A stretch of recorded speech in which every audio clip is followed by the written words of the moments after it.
So let me fill you in on what's been going on. So I am a proud owner of the Canon EF 70-200 version 3. I got this right before the R series was announced, and of course before they announced the RF 70-200 2.8L.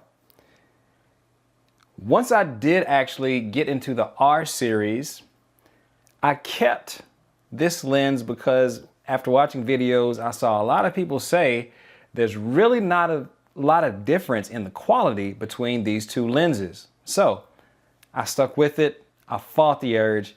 I've been doing very well not buying a new lens, which is something that I love to do. But after the release of the Z version of the 70-200 2.8, I started really reconsidering, do I need to think about that lens?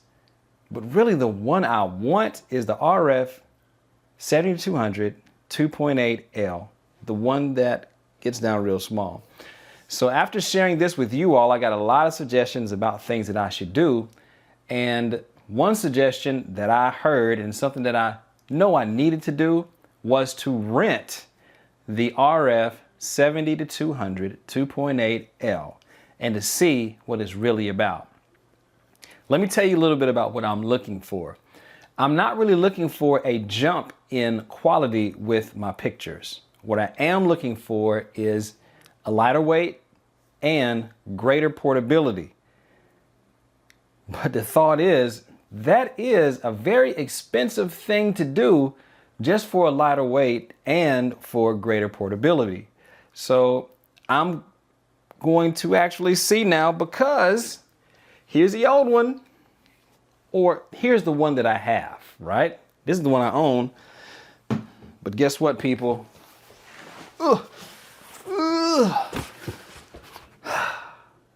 I rented the RF 70-200 2.8L, and I'm about to unbox it and actually see this lens for the first time, put it on my camera body and see what I think. Actually, this weekend I have a few shoots lined up that I'm going to use it for, and that will definitely help me make my decision about, do I need to actually fork over $2,500 to own this lens? Let's see. All right.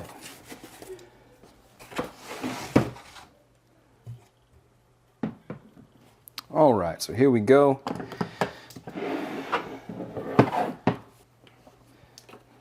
Let's see. Da-da-da. And I'm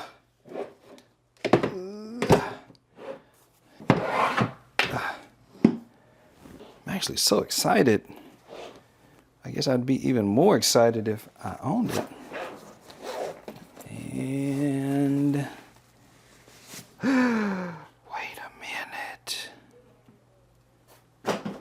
wait a minute. Oh, so this is my first time actually seeing this lens. I want to give you some comparison. This is the EF version. Here is the RF version. Get a measuring tape here. For me, it's all about these 2.5 inches. And here's for some reference. This is the 50mm 1.2. And I heard people say that it's about the same size. It is not. It is a little bit bigger than the 50, as you see the size comparison. Something else that was important to me is weight. So 7200, RF 7200. It is not light. Somebody recommended that I look at the F4, and you know what? That probably is what I'm looking for, is that size. But this is not light. It's not light at all. Sturdy build though, but let's see what it looks like on the camera. You know what? Here's what we really need to know is, what is it like on the camera body? And here it is. Look, this is, I gotta be honest, I'm not blown away by the size and weight. This is a pretty hefty lens, I've got to say. Now here's what a lot of people complain about, and they're saying it's worth that extra $3,000. 1, 2, 3 to get from 70 to 200. That's what some people say they can't live with. Is this the long throw? Yeah, it's, you know what, I guess you can. I guess you can. I don't know. But you know what? I don't know. We're gonna have to see. But I'm not feeling like this is, I don't know, $2,500 worth for this convenience. What I do like is no more adapter. Now that's something that gets me going. I like the idea of no more adapter. I don't have to worry about that anymore. But as the lens is overall, it's just not as small as I thought it was gonna be. I gotta be honest. I just took the tripod collar off of it. And actually with the tripod collar off, it is, I can see, you know, making that throw a little bit easier. If I'm at an event, I do a lot of this going back and forth. So, I don't know. Still the question, whew, $2,500. I don't know. It's gonna have to blow me away. And I'm not really counting on this lens to blow me away with picture quality. I'm not. You know what? Let's throw it in the bag. Let's see how easy that is. All right, so here's a major thing that I was hoping for, and that was carrying it with the 7200. So here is the Wanted to Provoke Light R6 Mark II side access.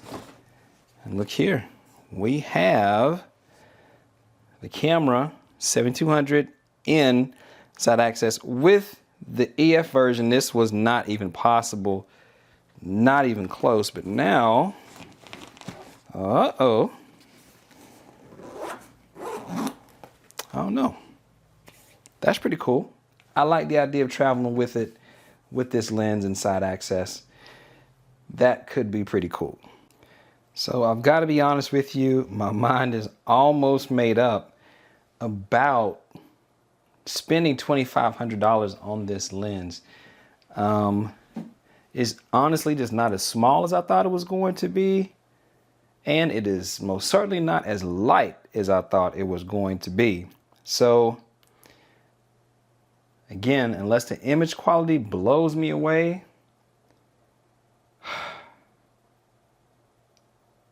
I'm going to either stick with what I have, or I'm going to try out the Z version, but I most certainly don't want to spend $3,000, all right? I don't want to do that. So now it's time to put the lens to work. I'm about to shoot with it this weekend. A quick little party I'm going to do. I'm going to shoot it at a church, and I'm going to shoot it at a portrait shoot. And I'm going to see how it carries around. I'm going to see how it behaves on a photo shoot. And that will help me make my final decision.